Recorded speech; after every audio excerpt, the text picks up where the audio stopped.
Thanks for pressing play on another edition of Another Dolphins Podcast. Believe it or not, we are less than 2 weeks away from the big day, the 2025 NFL Draft. Today, Houtz and Kat join me to zoom in on Miami's offensive roster. Boys, let's jump on right into it before we get into specific position groups. How are we feeling about this offense? The vibes around the Dolphins, man, just seem ugly lately. Tyreek Hill, you've got the situation there, and Teron Armstead retires, not very surprisingly. And, you don't really have the resources yet to supplement those things. So that's where we're hoping to get a few resources here in the NFL draft. Yeah, it's all come full circle, right? I mean, we're sitting here and as like the draft process, as we've gone through this, I mean, you start to realize the Dolphins offense isn't as, I guess, sexy as maybe we thought. And then you see with this Tyreek Hill stuff, and it just, there's a whole new wrinkle of what ifs into things. So queasy. I always go with queasy. I'm going to say I'm a little bit queasy. We're less than 2 weeks out? I mean, it's crazy how quick this draft has come upon us. Josh, if we're going to say the words queasy and what ifs, what would happen if I told you that Tua just put his house up for sale? Did that actually happen? Yep. I don't even know what to say to that. I'm gonna guess he's maybe upgrading, but that's definitely a what if. That throws tons of questions I have now.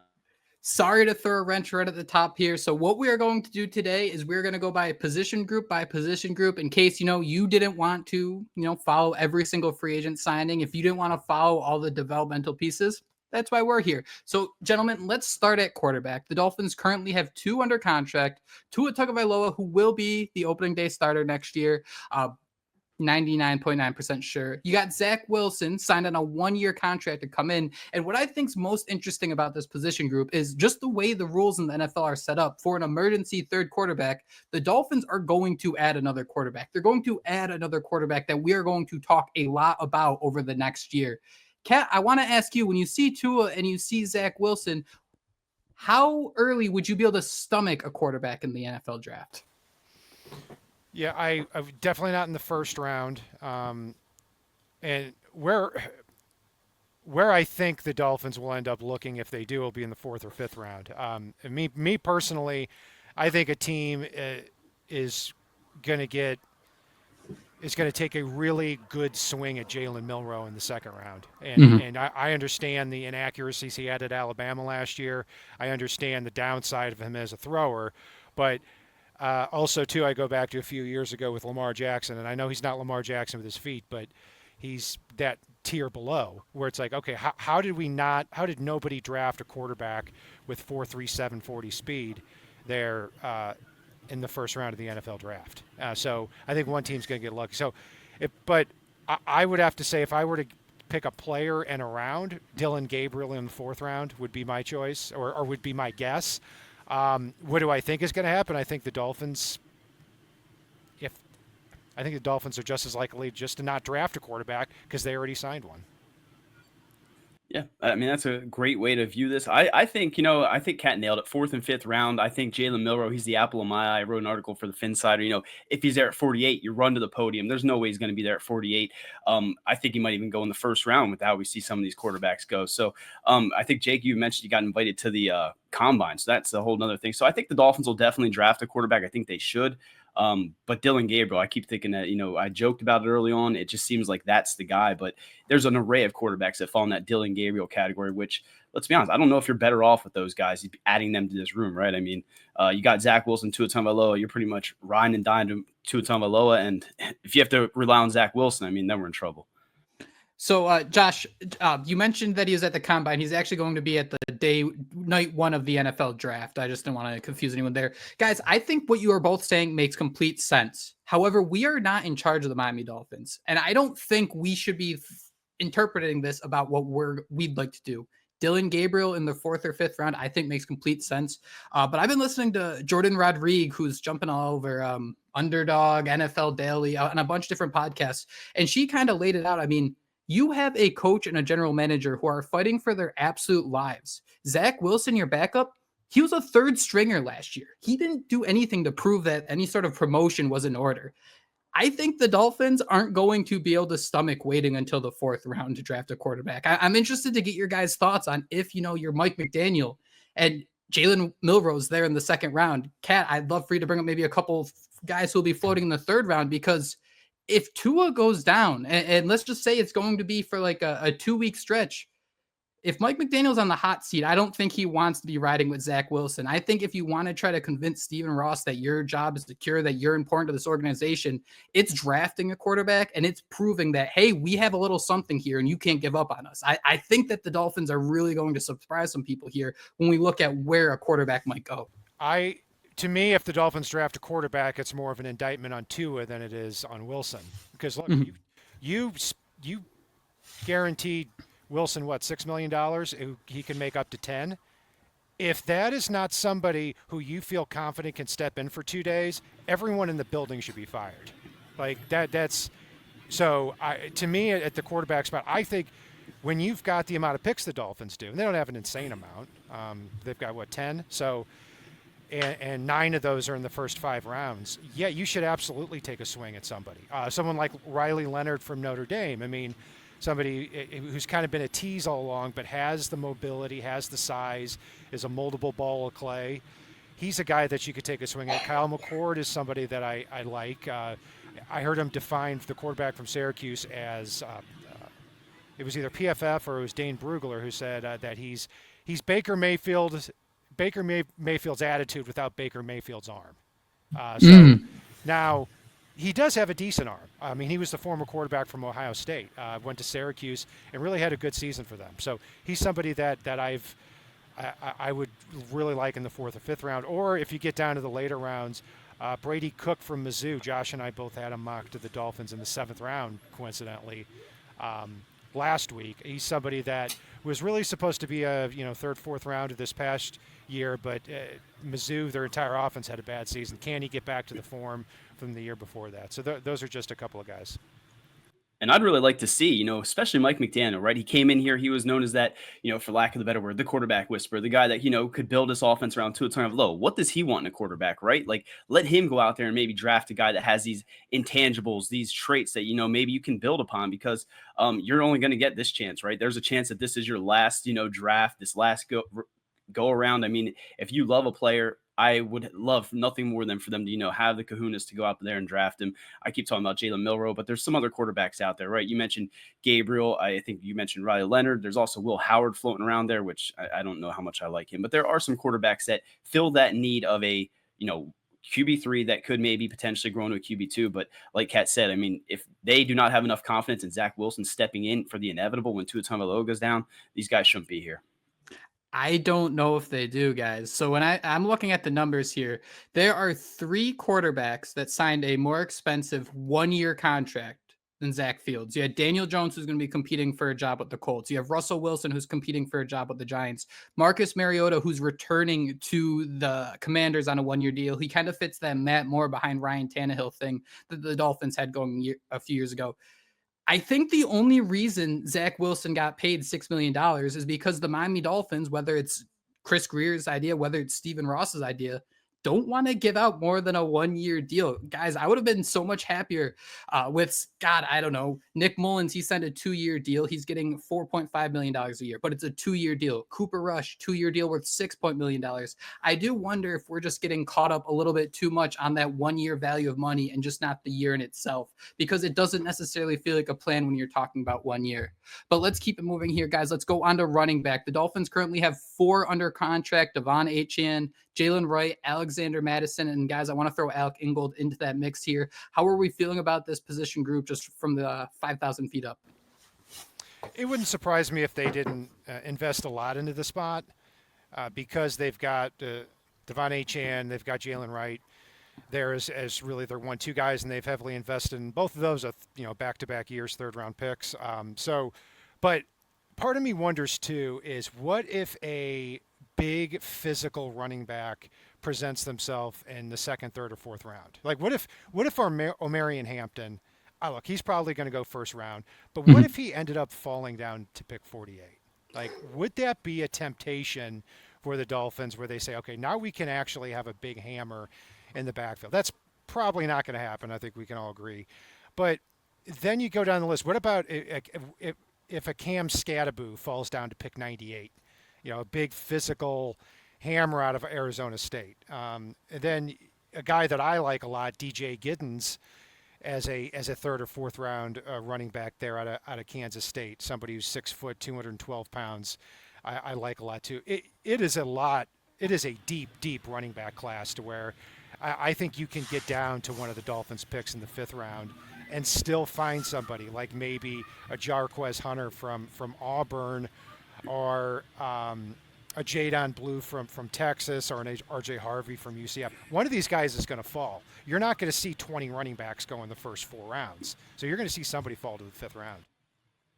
Yeah, I want to make sure you threw RJ Harvey. I think I got him in both my mock drafts. Travion Henderson is another guy I really like that, maybe tempts him there at 48. But looking at this room, I mean, he did say they were going to add a bunch of running backs this offseason. I mean, I feel like you just bring in another guy, and you should probably feel pretty good about that unit. I don't know how you guys feel about Jalen Wright. I think that, the confidence in them, again, I said about if you see a quarterback you like, having the kahunas to move up, they had the kahunas to move to take Jalen Wright. We didn't quite see it translate on the field last season. I'm excited to see what he can do in year 2, kind of being that more physical presence. I don't know if you guys saw that picture of him in the weight room, but this guy looks absolutely yoked. So I think they probably feel pretty good about this unit, especially on a guy like Madison as well, who, has some experience there. But I feel like later, day 3, even maybe an undrafted Acorn or such, we've seen it before. Bring in one of those guys, let him compete and do some special teams work. I think they should feel pretty good about this unit. And Alec Ingold, I mean, he's one of the better fullbacks in the NFL. I just wish they'd get him more involved in, different ways. How crazy is it that, Mike McDaniel spent so long, 5 years in San Francisco with Kyle Shanahan, and got his longer history than that with just the Shanahan family. And we're under the impression of look at this team, they're drafting 7th round running backs. They're coming in and being awesome. Then they can just plug in undrafted guys. The Dolphins going with back-to-back 3rd round picks in Devon Achane and Jalen Wright. I think the biggest priority for the Dolphins this offseason is limiting Devon Achane's workload. 283 targets, I think, touches in total last year. That can't happen again. I think he caught his first 14 targets, and then for the next 15 weeks, he had one game where he had over 60 receiving yards. The Dolphins were desperately just throwing the ball at H and say, hey, do something, hey, do something. And I just have a hard time seeing the Dolphins using maybe a day 1, day 2 pick on another running back. Kat, where's your confidence level with Jalen Wright if he was to become someone that could be, a 20 snap or a 20 touch per game guy? Is that something you'd be able to stomach if you only saw his average come, week 17 next year? Well, when the Dolphins traded their future 3rd round pick for Wright last year, I have to say at the time, I didn't necessarily disagree with the move because of who they took. Because I look at this year and Jalen Wright, the prospect, where would I have taken him? Probably about pick 96, which is the pick the Dolphins gave up. So I'm good with that. Now, Jalen Wright also averaged 3.6 yards a carry last year, but I really don't blame him for a lot of that. He had a bunch of huge losses that were not his fault. And I think we saw the talent there. But he's still an undersized back. And I think you're exactly right. If you are using Devon Achane as somebody who's touching the ball 300 times a year, you're really hurting yourself. You're going to break the guy, and we've seen part of that happen already. I mean, it's predictable he's going to break down if you do that. So, yeah, it's going to be interesting to see where the Dolphins draft a running back here.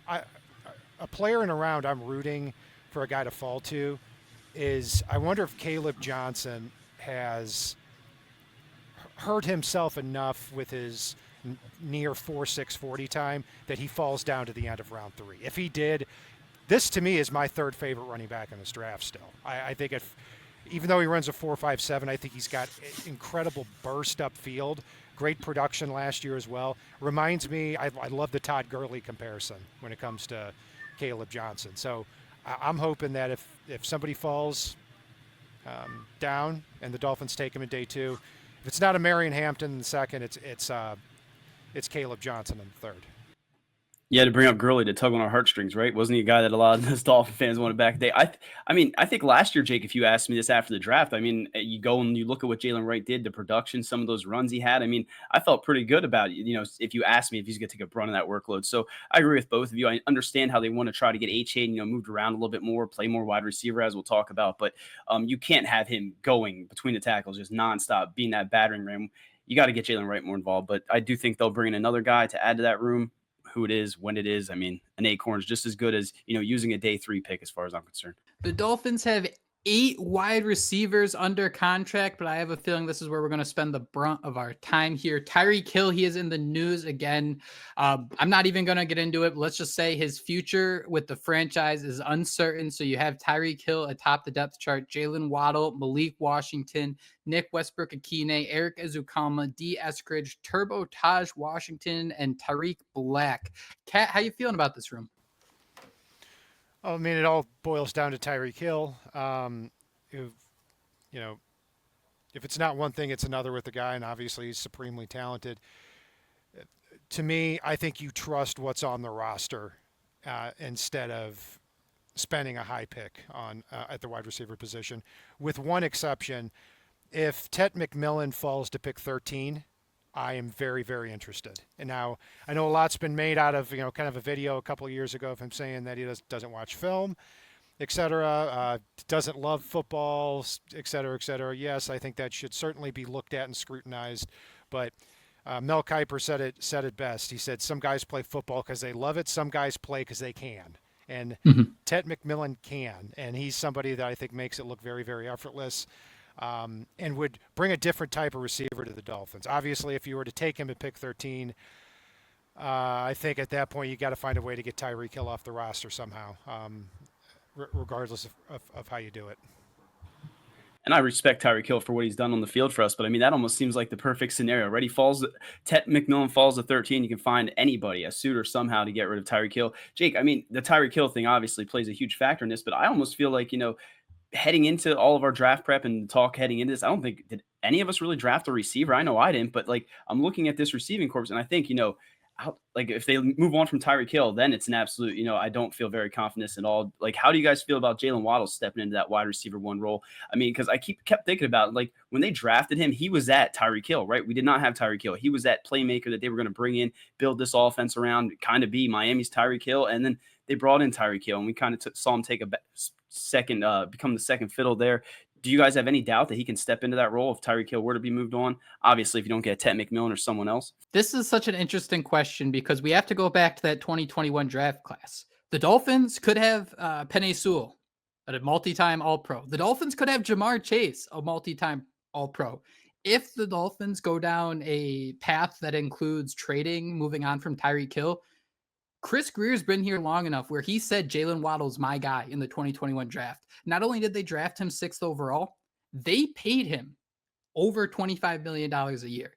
Those 2 points right there tell me that whether we believe it or not, Chris Greer has shown, this front office has shown that they believe Jalen Waddle should be that guy. Kat, if the Dolphins were moving on from Tyreek Hill, how far up the list does wide receiver become a need? Because personally, I'd still think offensive line, cornerback, defensive tackle, and safety are all still bigger needs when you consider Jonnu Smith is setting franchise records. We're talking about Devon Achane as a receiver. If you move on from Tyreek Hill, and that's a huge change to the offense, I think that this front office has shown us that they believe in some other guys that kind of maybe get those targets going elsewhere instead of saying, let's just draft another guy. Yeah, you took the words right out of my mouth on that. At wide receiver, even if you took Tyreek Hill off the roster for whatever reason, then it would still be no higher than 5th on my needs list, behind offensive line, cornerback, or defensive tackle, cornerback, and safety. And that's another thing too, is that needs to be taken into consideration, is that Jalen Waddle, you've got Jalen Waddle, you'd have Malik Washington, and you'd have Nick Westbrook-Akine, which wouldn't be an elite trio exactly, but you've also got Jonnu Smith at tight end. You've got Devon Achane, one of the best receiving running backs in the league, or at least skill-wise. Mm-hmm. For some reason, you've got Alec Ingold still on the team, even though the team doesn't use him. So you've got other parts outside of the receiver position that I think has to factor into the discussion too. And you wonder how much that is playing into this whole thing. I mean, I don't know that a team's going to call and give you what you would want for Tyreek Hill, especially after this recent stuff, right? But how much of not making another void on this roster? I mean, you said it's going to be the 5th or 4th on, your needs list, but that's still, those are some huge needs. And then you're going into the season hoping that Malik Washington steps up again in year 2. Nick Westbrook-Akine, is better than advertised. So it's crazy that would still be that far down the ladder, and how many voids and holes this Dolphins team, Chris Greer especially, has to fill this offseason with, so much riding on it. So I agree with both of you, but it definitely makes me queasy. For everyone the Dolphins have signed this offseason, 3 guys got multi-year contracts. James Daniels got his 3-year deal. Nick Westbrook-Akine a 2-year deal, and then Tyrell Dodson a 2-year deal. So the Dolphins only had a few opportunities here to really push the chips in and pick on a couple players. Josh, I completely understand what you mean, but I'm also interested to see how this goes because I mean Malik Washington, I don't think it's fair to expect a 6th round pick to hit the ground running. But I mean, I was really happy with, what you're seeing the last month of the season, where one thing I always go back to is that 2023 game where the Bills had a random tight end who I think it was the first reception of his career against the Dolphins in week 18. You don't need guys to come in and have 10 targets like Watt or like Tyreek Hill. You just need somebody to come in here and do their job. Kat, if I'm going to put you on the spot here. If the Dolphins were go down a path where it's, hey, let's move on from Tyreek Hill, maybe we get a 3rd round pick. I don't really care for what, but if they're to go down that path, day 3 picks, is there anyone that you'd be talking yourself into? I really like this receiver unit heading into day 3. I mean, there's so little to me separating like the 5th receiver in this draft from like the 16th that and you've got a lot of different types, but just to highlight 3 players, Kyle Williams, the wide receiver from Washington State, is somebody that in terms of he's not the biggest guy. He's about 5'11", 190 pounds, but I think he gets off the line very cleanly, gets into his breaks, and just a really good separator. And he's not going to wow you with anything else, but he gets open. He had over 1,100 yards last year for Washington State. Ty Felton kind of fits in that same mold from Maryland, almost 1,200 yards last year for them. Isn't the biggest, isn't the fastest, but just gets open. Kind of that Deontay Johnson type of receiver that was drafted and at the end of the 3rd round by the Steelers several years ago. That type of guy. Stephon Diggs, when he was a 5th rounder out of Maryland, somebody same way. Wasn't the biggest, wasn't the fastest, just got open. And then Xavier Restrepo now, who runs a 4.85. He attributes that to an injury he had before the drill and he shouldn't have run. A 4.85 is a lot to stomach, but I mean, talking about somebody who is the number 1 receiver in Miami Hurricanes history and was not known for speed. So somebody that is a very, very clean route runner. So those are the 3 guys as we go into or round 4 and round 5. Kyle Williams, Xavier Restrepo, and Ty Felton from Maryland are 3 I'm keeping an eye on. Shame on me. I don't know if you touched on, but Kyle Williams, he met with the Dolphins today, or was it yesterday? So, and I'm glad you brought Restrepo because that was the one name that constantly sat in the back of my mind. But I'm sitting here talking about how queasy, I felt, but the one name I overlooked, and we even talked about him in the last, segment, was Devon Achane, right? He kind of brings some of that, he at least makes me feel a lot better about the position with what he can do at receiver. We heard him talking with Kay Adams this offseason when, what are you working on? He said, I'm just trying to get better at, running routes and learning the route trees and things like that. So we know how, valuable he can be as our running back, but being able to move him around and let him do things in the passing game could definitely, help me stomach some of that, ease some of the pain that we might lose a Tyreek Hill type player. So I just want to throw that out there because Devon Achane called 78 of 87 targets last year for 592 yards, 6 touchdowns. We joked he was our wide receiver 2, but this man was almost closer to our wide receiver 1. Let's say the 4th set and that the top 4 set, and it includes Tyreek Hill. So you got Hill, Waddle, Washington, and Westbrook-Akine. Just real quick, guys, who's the lead horse for that 5th spot? Is it Ezukama? Is it Eskridge after he came over from Seattle? And then you got Taj Washington or Tariq Black, who I think's been on the practice squad for a couple years. Ezukama for I think the 7th year in a row is number 1. Same thing. If the guy can stay healthy up into the regular season, he's probably going to get on the field, and obviously has the physical traits, but has never been able to put it all together, which has been a big tease. Yeah, I'd love to say Ezukama. I mean, I like what Taj Washington, going back and look at some of his tape at USC, seeing, I guess hearing some of the things that he might have done throughout camp. So that's a name I'm trying to watch, but I would love to see Eric Ezukama. And we say that, Jake, I feel like we've done this for 5 years, every year. So I'd love to see Eric Ezukama step up and do something. Like, come on, please, man. We saw the preseason God. Let's see it translate and be that 4th or 5th option for Miami next year. The 4th most targeted tight end in the entire NFL last year was Jonnu Smith. The Dolphins currently have 5 tight ends under contract. Just for reference, they had 4 under contract to begin the year. last year, and I just want to shoot my shot and say that I wouldn't be surprised to see a Jonnu Smith extension like early in training camp, just kind of one of those things that everyone gets excited about. But Jonnu Smith, Julian Hill, Tanner Connor, Farrell Brown, and Hayden Rucci. Kat, is this enough to say no to Tyler Warren at 13? I think it is. And I go through spurts too where I say, you know what, the heck with the defense. Draft Tyler Warren, who actually would complement Jonnu Smith, because Tyler Warren can actually play in line. You can't say the same about Colston Loveland, Mason Taylor, Elijah Arojo. I mean, maybe they can do it, but I think you're not using them to the fullest of their capabilities in an offense if you do. Tyler Warren is actually big enough at 6'6", 256 to block in line and bring you a completely different power dynamic to your receiving group. And maybe you go in a different direction after the year, away from Tyreek Hill. But no, I think they stay away from it. And to me, it's Tyler Warren is the same argument of why you're probably not drafting a wide receiver at 13, because at some point there become too many cooks in the kitchen. I mean, Hill, Waddle, Achane, Tyler Warren, Jonnu Smith, somebody's going to be pissed off. And that's why I think they end up drafting, if Warren falls to 13, which I don't think he will, then I think they'll pass on him. Jake looked a little sour when you originally said no to Tyler Warren. I like this unit though. I think we're probably pretty good here. But again, Tyler Warren is so hard to pass up. So I'd love to see the Dolphins do the unthinkable. But I think I agree with both of you. You know, they probably feel pretty damn good about this. Jonnu Smith looked awesome. A little bit different type of a tight end. But if you can get, you know, that inline guy to be Julian Hill or Farrell Brown, I think I called him Farrell Cooper on the last pod. If you can get those guys, you know, step in and be that 8 yards, Jake, right? Durham Smythe was like 8. I mean, they can do that, and they can, you know, implement and become more of an impact and do things like that effectively in the run game. So I think they're okay with this. And the tight end class is pretty loaded too. So if they don't go after a Warren or one of those other guys, you know, everyone wants Mason Taylor, but there is a list of good tight ends that could come in and compete with some of these guys. So I think they feel pretty good about this unit right now. Draft season, you know, starts right after the Super Bowl. And, you know, you have 3 months to try to digest all this information, figure out what's smoke, figure out what's fire. Kat, I've been starting to see like these huge think pieces on social media that Loveland is a better tight end or even just general prospect than Warren. Is there, do you see any truth to that? Or is that just, hey, we've been doing this for 3 months, we got to hear something different?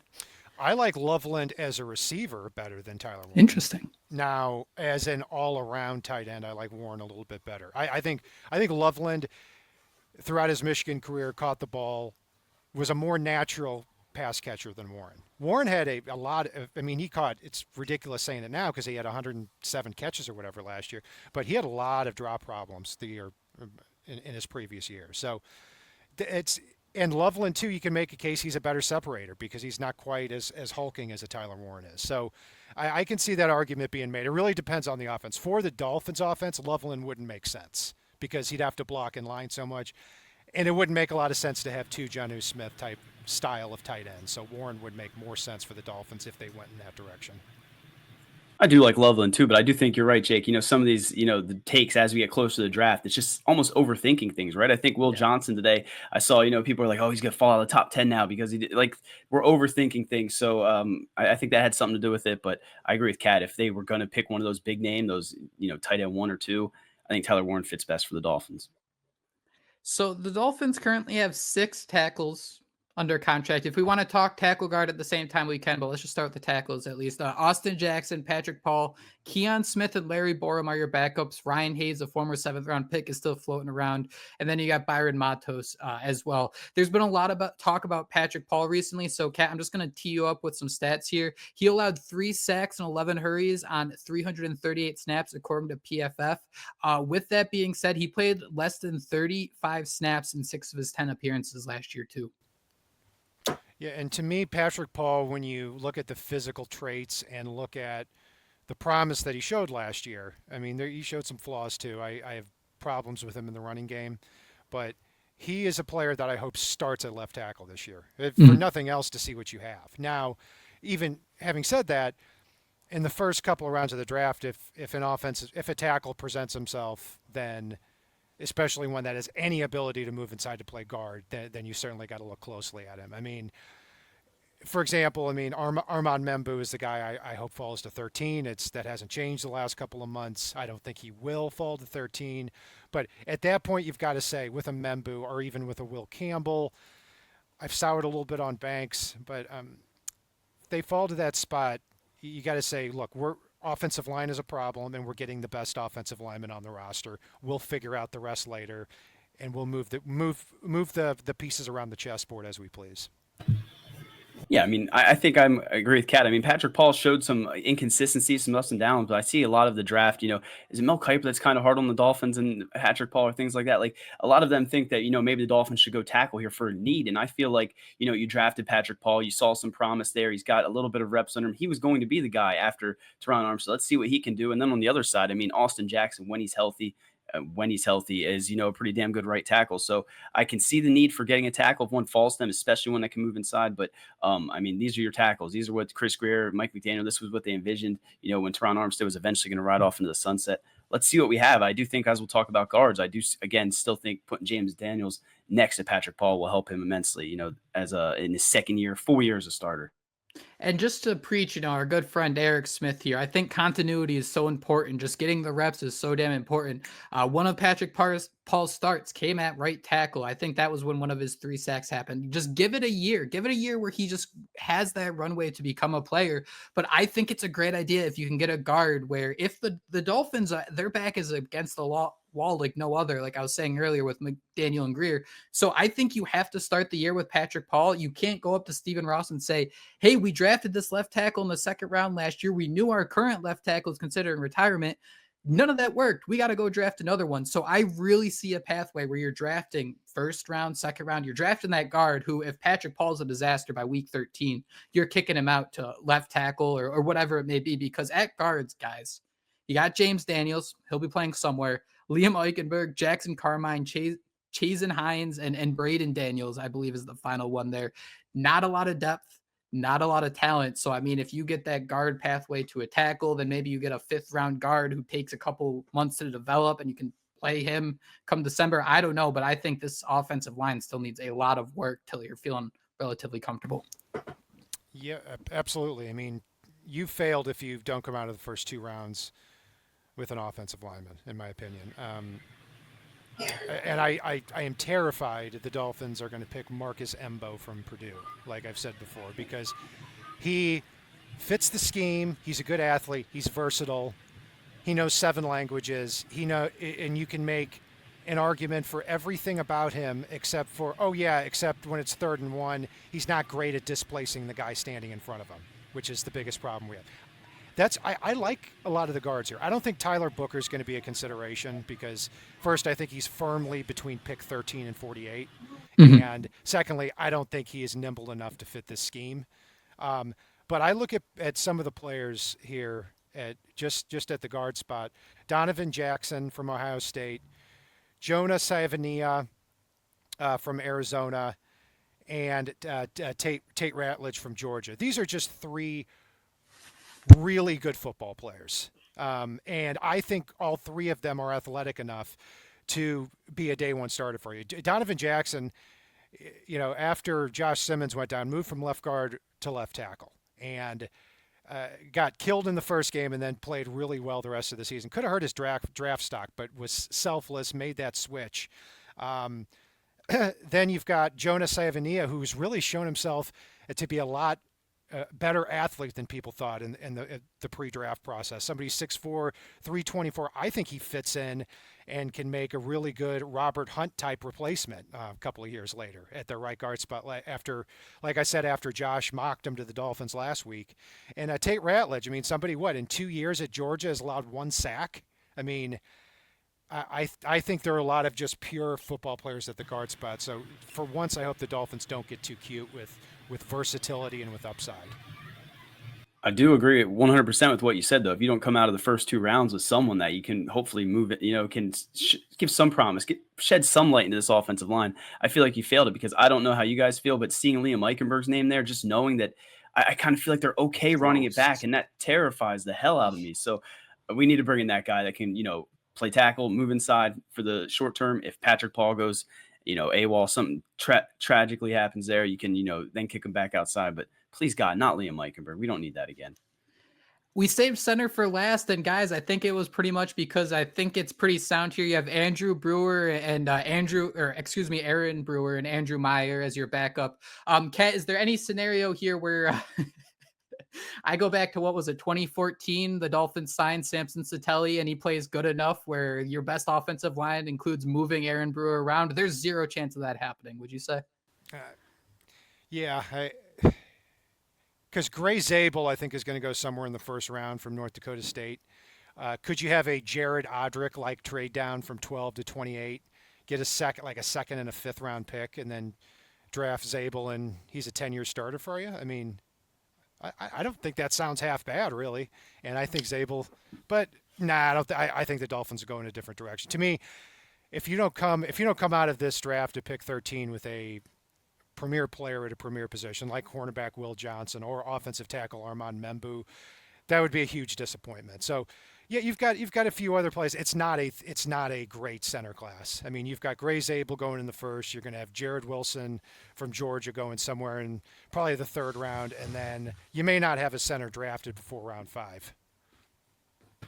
And maybe I'm ignorant for this, but I kind of trust what the Dolphins do at center, right? I mean, we saw him with Connor Williams. Everyone's sitting there, okay, this guy's a great left guard. Why are they moving him inside? Aaron Brewer, kind of the same thing. So that might be one of those spots where whatever they want to do, I'll sit back and trust the process. But Aaron Brewer, he played much better than I expected in that first season. So I wouldn't be against, like Kat said, getting a Zabel and maybe moving him around. But I think he's found his home, and we should try to keep him where he's at. Last question here. I know this was all about offense, but Kat, you mentioned Will Johnson. He worked out in front of a bunch of teams today. Did we hear anything that changes your opinion on him? Also, we're recording this on Monday, just for a little context. Did we hear anything, or is it as simple as if he's still there at 13, don't overthink it, walk up to that board, and you got a day one starter at cornerback? Yeah, I'd say don't overthink it, especially in this defense, because they play a lot of zone, and Will Johnson, to me, is a long zone cornerback, very instinctive. Those instincts are not going to change, and I think he's going to be outstanding if he goes to the right defensive. Still one of my top choices at 13. He's still the one. Will Johnson, no matter what. And I mean, when you turn on the tape, like he still plays fast. The way he breaks on balls, the way he can just sit back and kind of, pounce on things. I mean, I'm not too concerned about that, but you wonder if he was trying to hide something there. But whatever it takes for him to fall to us, right? We don't need a bong mask. We don't need anything like that. Whatever it takes, man. Will Johnson, no matter what. That is it. That is all the time we have today on Another Dolphins podcast. Thank you all so much for listening. If you aren't, make sure you're subscribed. 560 WQAM on YouTube, Spotify, iTunes, wherever you listen to your podcast. We will be back with some more draft content. I can't promise you when, so the best way to know is to be subscribed. But we will talk to you soon. Go out there, enjoy the beautiful weather, and most importantly, fins up. Fins up. Fins up.